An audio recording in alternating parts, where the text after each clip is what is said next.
Веројатно спласнаа веќе емоциите после оној драматичен натпревар со Мешков Брество, Битола и по изведувањето на пеналите, нели за прв пат обезбедивте место на F4 во Задар.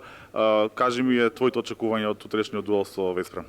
Па, како што кажавте, малку ни се оладија главите и телото, таа утакмица со Брест беше тешка.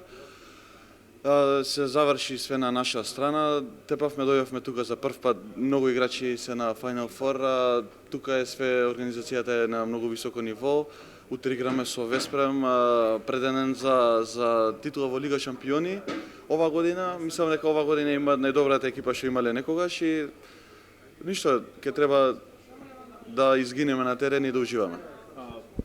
Веспрем има многу познати играчи, веројатно и го анализиравте, одиграа многу предсезонски надпревари, 7 надпревари, тоа беа и на секој меч задоа 30 повеќе од 30 голови.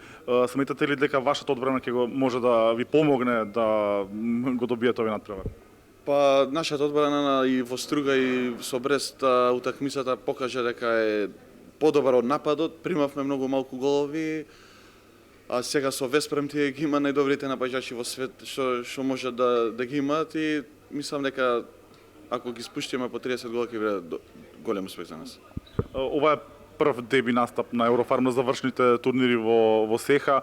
Тоа дали создава некој дополнителен притисок или можеби ќе биде шанса плюс да речам да го изненадите Веспрем како што тоа го направивте веќе еднаш во Битола во пред 3 сезони? Мислам дека не представува притисок, мислам дека ова е шанса и за докажување и за нас помладите играчи да се покажеме во најдобро светло, ќе не гледа многу тука во Задар и мислам дека треба да уживаме. Фала.